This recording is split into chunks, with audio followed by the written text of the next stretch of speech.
Hello दोस्तों, good morning, नमस्ते। आप सब कैसे हैं? आशा करते हैं कि आप सब बहुत अच्छे होंगे, मज़े में होंगे। हमारे न्यू ब्लॉग में आप सभी का बहुत बहुत स्वागत है। और इधर हम आ गए अपनी कच्ची रसोई में। तो जो भी हमारे सुबह के काम थे वो सारे काम हमारे हो चुके हैं। तो अब बनाएंगे खाना। और आज हम सब्जी में बनाने वाले हैं मटर की कढ़ी। तो बहुत दिनों से हम बहुत सारे लोगों को बनाते हुए देख रहे हैं कि मटर की भी कढ़ी बनती है। तो हमने कहा चलो आज हम भी बनाकर देखते हैं कि इसका कैसा टेस्ट लगता है। तो आज अब बनाने वाले हैं। तो मटर भी हमने छील ली है और प्याज का हम लगाएंगे तड़का। हल्दी मिर्चा भी हमने पीस लिया है। तो जो भी चीज़ें कढ़ी में पड़ती हैं वो सारी तैयारियां हमने कर ली हैं। बेसन भी पीस लिया है और मट्ठा भी ले लिया है। तो मट्ठा तो हमारे यहाँ मिल ही जाता है, हमारी भैंस नहीं लगती है, फिर भी हमारी बड़ी अम्मा यहाँ और दीदी यहाँ भैंस लगती है तो उनके यहाँ से हमने ले लिया है। और हल्दी मिर्चा हमने डाल दिया है तेल में। तो हल्दी मिर्चा को भून लेते हैं। उसके बाद में हमने डाल दी है मटर। तो पहले हम मटर को पका लेंगे थोड़ा सा पानी डालकर। उसके बाद में ही ये जो मट्ठा और बेसन वो हम बाद में ही डालेंगे, क्योंकि जो मटर है हमारी कच्ची ना रहे। तो इसी वजह से पहले हम मटर को पका लेंगे। तो अभी अच्छे से इसको भून लेते हैं। उसके बाद में पानी डालकर और नमक भी इसी में डाल देंगे और अच्छे से इसको ढककर पका लेंगे। उसके बाद में ही हम बेसन और मट्ठा डालेंगे। और है ना कि अगर ऐसे भी बनाना चाहो तो ऐसे भी बन जाएगी, लेकिन ये है कि मटर शायद कच्ची रह जाए, लेकिन हम ऐसे नहीं बनाए हैं। हमने कहा पहले मटर को पका लेते हैं अच्छे से, उसके बाद में ही हम मट्ठा और बेसन डालेंगे। और बेसन सूखा वाला हमारे पास नहीं था, तो इसी वजह से हमने कल शाम को ही चने की दाल को थोड़ा सा भिगो दिया था और फिर उसके बाद में मिक्सी में अच्छे से पीस लिया है। वही वाला हम कढ़ी में डालेंगे। तो अच्छे से हमने घोल बना लिया है और मट्ठा भी डाल दिया है थोड़ा सा, और कम लगेगा तो और भी बाद में हम डाल देंगे। तो और थोड़ा सा हमने डाल दिया है। तो पहले आज हमने पहली बार ही इस कढ़ी को बनाया है, जो मटर वाली कढ़ी बनती है। तो ज़्यादा नहीं बनाएंगे, बस थोड़ी सी ही बनाएंगे। तो पहले देख लेंगे चेक करके कि कैसी बनती है।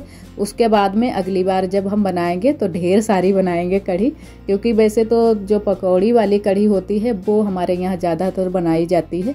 और ये जो मट्ठे के आलू होते हैं वो भी बनाए जाते हैं, लेकिन ये मटर वाली कढ़ी नहीं बनाई जाती है। तो बहुत लोगों को हमने देखा बनाते हुए, तो हमने कहा चलो हम भी बनाकर देखते हैं। और ये वाली कढ़ी में ये बात हो जाती है कि है ना कि तेल की बचत हो जाती है। और वैसे पकौड़ी वाली कढ़ी में तेल लग जाता है थोड़ा सा ज़्यादा, इसमें बहुत ही कम ही लगता है। जितना हम सब्जी में डालते हैं उतने ही तेल में ये कढ़ी भी हमारी बनकर तैयार हो जाती है। तो हमने मट्ठा और बेसन दोनों चीज़ें डाल दी हैं और अच्छे से हम चलाते रहे बराबर से, जब तक हमारी कढ़ी में अच्छे से उबाल नहीं आ गया। और अच्छे से उबाल आ गया था उसके बाद में हमने ढककर उसको पका लिया है कढ़ी को। और चावल हमारे बन गए हैं गैस पर। और यहाँ पर फिर सेक लेते हैं रोटियाँ। तो रोटियाँ सारी हम पतली वाली ही सेकेंगे और बहुत ही अच्छे से हमारी रोटियाँ बन रही हैं। तो रोटी भी झट से सेक लेते हैं। उसके बाद में और बाकी के काम करेंगे। तो जल्दी जल्दी से ही सारे कामों में लगे हैं। सोच रहे हैं कि जल्दी से ही सारे काम हमारे ख़त्म हो जाएं, जो भी हमारे घर के काम है साफ़ सफाई के। और होली भी आ गई है, बस 10-12 ही दिन बाकी रह गए हैं। और उसके बाद में हमारे यहाँ शादी भी है। तो शादी की भी तैयारियां चल रही हैं और होली की भी तैयारियां चल रही हैं। तो दोनों की तैयारियों में हम लोग लगे हैं। तो इन दिनों में तो बहुत सारे काम हो जाते हैं। और अभी हमारे यहाँ परसों मेहमान भी आ गए थे, क्योंकि हमारे यहाँ जो दीदी की बिटिया का तिलक था, तो इसी वजह से उसमें भी साफ़ सफाई करनी पड़ी, थोड़ी सी लिपाई पुताई में लग गए थे। तो अब फिर से हम अपनी होली की तैयारियों में ही लग गए हैं, साफ़ सफाई लिपाई पुताई जो भी काम है हमारे। तो इधर फिर हमारा खाना आना बन गया था और उसके बाद में यहाँ पर लगा देते हैं रसोई में झाड़ू अच्छे से। और एक बात तो आप सभी को हम बताना ही भूल गए, जो हमने मटर की कढ़ी बनाई थी वो बहुत ही अच्छी बनी थी।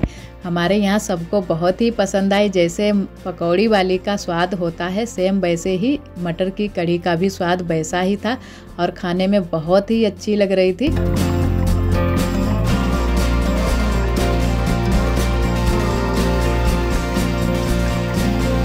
और इधर उसके बाद में हम आ गए हैं बगिया को कंडे बनाने के लिए। और घर के आज थोड़े बहुत काम हमने छोड़ दिए हैं। हमने कहा वो वाले काम सारे बाद में करेंगे, पहले कंडे बनाते हैं। और है ना कि इन दिनों में अच्छे से धूप भी निकल आती है, तो जल्दी से ही कंडे बना दो तो अच्छे से हमारे पूरा दिन कंडे सूखते रहेंगे। और यहाँ पर सुबह के टाइम ही अच्छे से धूप लगती है, उसके बाद में यहाँ पर छाया थोड़ी सी लगने लगती है। तो जल्दी से ही कंडे बना देते हैं हम लोग। तो बुआ भी बना देती हैं और हम भी बना देते हैं। तो अभी हमारे बर्तन धुलने को पड़े हैं और भी थोड़े बहुत काम घर के छूट गए हैं। तो हम फिर कंडे ही बनाने आज चले आए थे, तो हमने कहा कंडे बना लेते हैं, उसके बाद में और बाकी के काम करेंगे। और आज कंडे हम बना रहे हैं लंबे वाले ही, सारे कंडे बनाएंगे। तो ये वाले कंडे इन दिनों में हमारे यहाँ बुआ भी बना रही हैं, लंबे वाले ही, क्योंकि गोल वाले बहुत सारे कंडे बन चुके हैं और बठिया भी लग चुका है थोड़ा बहुत। तो ये वाले जो लंबे वाले कंडे बनाए जाएंगे, तो अब लंबे वाले कंडे बठिया में लगाए जाएंगे। जो ये लंबे वाले कंडे बनते हैं, ये यहाँ पर हमारे यहाँ सारे लोग नहीं बना पाते हैं, तो इसी वजह से सारे लोग गोल वाले ही कंडे बनाते हैं। गोल वाले कंडे हैं ना कि थोड़े से जल्दी भी बन जाते हैं, और लंबे वाले कंडे बनाने में थोड़ा सा टाइम लग जाता है इनको, और सूख तो जल्दी जाते हैं वैसे, क्योंकि ये वाले कंडे खड़े करके रखने पड़ते हैं तो जल्दी से ही सूख जाते हैं। तो इधर हमने सारे कंडे बना दिए हैं और अभी 2-3 कंडे रह गए हैं, इनको भी बना लेते हैं। और साथ में आरोही भी गोबर पाथ रही हैं, क्योंकि इनको मना किया था, फिर भी ये साथ में बनाने लगी हैं कंडे। तो आरोही ने भी 2-3 कंडे बनाए थे छोटे छोटे से, जैसे हम बनाते हैं वैसे ही ये भी खड़े कंडे बना रही थी लंबे लंबे से।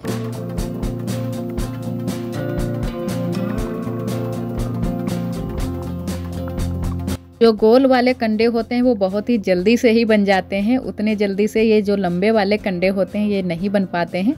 तो कुछ इस तरीके से हम कंडे बनाते हैं लंबे वाले, आप सभी को बिल्कुल पास से दिखा दिया है। और बहुत ही अच्छे से इसमें उंगलियां भी छप जाती हैं, तो बहुत ही अच्छे लगते हैं दिखने में। और इधर हमारे इतने सारे कंडे बन चुके हैं। सूखने में काफ़ी टाइम लग जाता है, क्योंकि अच्छे से धूप नहीं यहाँ पर आ पाती है, तो सुबह के टाइम अच्छे से लग जाती है, लेकिन उसके बाद में थोड़ी सी छाया हो जाती है। और इधर थोड़ा सा हमारा खड़ा है धनिया, तो इन दिनों में हमारी जो धनिया की पत्ती है वो यहीं से जाती है, क्योंकि यहाँ पर बिल्कुल हरा हरा सा धनिया खड़ा है। और इधर उसके बाद में आ गए हैं घर पर, जो हमारा पीछे वाला घर है तो वहीं पर आ गए हैं। और अभी हमारी घास भी खंदनी है, तो पहले इसको घास को भी खंद देते हैं, उसके बाद में ही हम घर पर चलेंगे। तो जो हमारा चारा है सुबह के टाइम इतना खंदा गया था, तो इतना ये बच गया है, क्योंकि भैंस ने चारा खा लिया था जो भी खाना था उसको, तो इतना बच गया है। तो इसको कर देते हैं साइड में, और उसके बाद में हम खंदने लगे हैं घास। तो ये खंद तो बहुत जल्दी से ही जाती है घास भी, क्योंकि ये बहुत ही नरम होती है। और इन दिनों में जो वो बरसीम या कुछ भी चारा बोया जाता है खेतों में, वो वाला चारा नहीं है, तो इसी वजह से घास ही आती है हमारे यहाँ। और खड़ा था पहले, तो अब तो वो ख़त्म हो चुका है, क्योंकि सरसों भी ख़त्म हो गई है। जो थोड़ी बहुत फूल गई थी वो भी भैंस को खिला दी गई है, जो बरसीम में थी सरसों।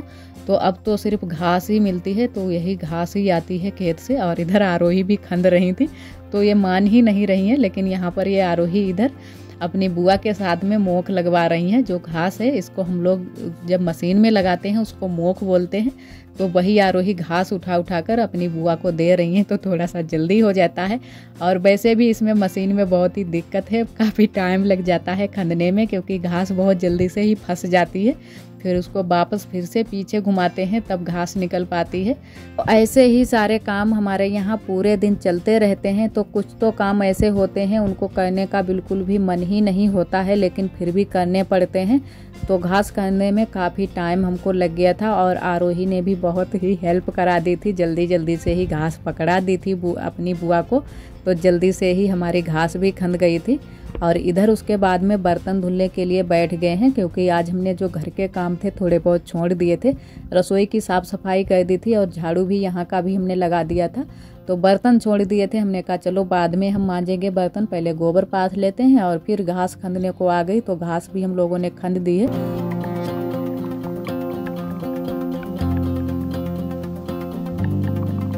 और कढ़ाई को भी अच्छे से हमने मांज लिया है, बालू और राख से बहुत ही अच्छे से चमक गई है हमारी कढ़ाई भी। और थोड़ा सा हमने इसमें साबुन लगा लिया था, क्योंकि थोड़ा सा ही लगाते हैं। तो हमारे यहाँ तो ज़्यादातर राख से ही बर्तन धुले जाते हैं, तो थोड़ा बहुत लगा लेते हैं, वो भी लगाते हैं। जो भी चिकने वाले बर्तन होते हैं तो उन्हीं में थोड़ा सा साबुन लगा लेते हैं, और वैसे तो ऐसे ही राख से ही साफ़ हो जाते हैं बर्तन।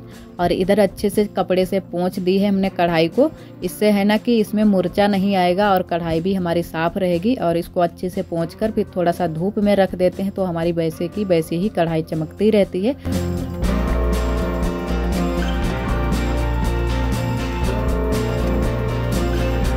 आज बुआ ने ढेर सारे कपड़े धुले थे, जो भी सर्दियों के कपड़े थे वो सारे कपड़े धुले थे। और कुछ तो रजाई के कवर थे, कुछ तो दसनिया के कवर थे, तो सारे कवर भी निकाल लिए थे और पर्दे भी निकाल लिए थे। तो हम लोग भी धुलाने के लिए आ गए थे, क्योंकि अकेले के लिए बहुत सारे कपड़े हो गए थे। तो इधर हमारी ननद जी धुल रही है और हम चला रहे थे नल। तो जितना पानी था हम चला रहे थे और ननद जी हमारी धुलने में लगी हैं और बुआ जी सारे कपड़े खींचने में लगी थी। तो जल्दी से ही हमारे सारे कपड़े धुल गए थे और इधर उसके बाद में हम लग गए हैं लिपाई करने में। तो एक दीदी जी ने हमारी रिक्वेस्ट की थी कि आप सीधी सीधी लिपाई करके दिखाओ, क्योंकि झुकिया वाली तो सारे लोग लिपाई करते हैं, आप कुछ अलग करके दिखाओ। तो वही हमने कहा चलो सीधी सीधी भी लिपाई करके दिखा देंगे। तो ये वाली लिपाई बिल्कुल सीधी सीधी होती है, बस थोड़ी सी टेढ़ी करके झुकिया इसको बनाना पड़ता है तो बहुत ही अच्छे से खिलकर आती है ये वाली भी डिजाइन। लेकिन हमारे यहाँ ज़्यादातर है ना कि झुकिया वाली ही लिपाई की जाती है, तो इसी वजह से ये सारी लिपाई हम नहीं करते हैं।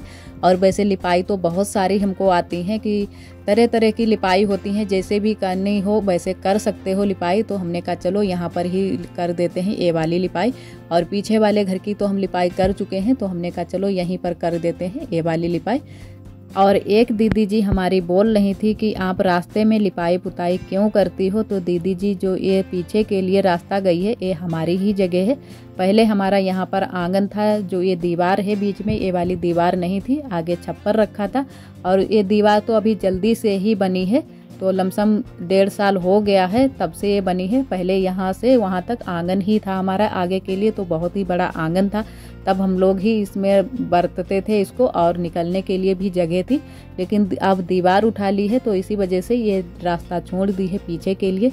तो ये रास्ता तो ज़रूर ही छोड़ी है, लेकिन इसमें मतलब जगह अभी हमारी ही है, तो इसी वजह से हम ही यहाँ पर झाड़ू लगाते हैं और हम ही यहाँ पर लिपाई पुताई करते हैं। और लिपाई पुताई ना करो फिर अच्छा नहीं लगता है, धूल मिट्टी उड़ती है, तो लिपाई पुताई कर देते हैं तो दिखने में भी अच्छा लगता है। और सारे लोग लिपाई पुताई कर देते हैं। उधर दीदी की भी जो जगह है वहाँ पर से भी रास्ता चलती है, तो वो वाली दीदी भी लिपाई पुताई कर देती हैं, तो अच्छा लगता है। और हमारी ही जगह है, हम ही लोग निकलते हैं, तो ऐसे भी छोड़ दो फिर अच्छा नहीं लगता है। और कई दीदियों ने हमारी कमेंट किया है कि आप एक एक बिछिया क्यों पहने हो, 2-2 और पहन लो तो 3-3 हो जाएंगे, उंगलियां भी दिखने में अच्छी लगेंगी। तो ये तो बात सही है, क्योंकि अपने यहाँ गांव देहात में सारे लोग 2-2 बिछिया पहनते हैं या तो 3-3 पहनते हैं, एक एक कोई नहीं पहनता है। तो उंगलियां भी दिखने में अच्छी नहीं लगती हैं, कुछ अलग लगता है कि हम पहने ही नहीं है बिछिया। और वैसे कस्बा में देखो ज़्यादातर शहर में एक एक बिछिया ही सारे लोग पहनते हैं, लेकिन गांव देहात में सारे लोग 3-3 बिछिया ज़रूर ही पहन लेते हैं। तो हमारी उंगलियों में थोड़ी सी सड़न लग गई थी, तो इसी वजह से हमने बिछिया निकाल दिए थे 2-2 और एक एक ही तब से हम पहने हुए हैं। तो उंगलियां बहुत दिनों तक खुजली भी करती रहीं, तो इसी वजह से हम बहुत ही डर गए थे। और आज का ब्लॉग दोस्तों बस यहीं तक। आज का ब्लॉग हमारा कैसा लगा कमेंट में ज़रूर बताना। कल फिर मिलेंगे एक न्यू ब्लॉग के साथ में, तब तक के लिए आप सभी दोस्तों को नमस्ते।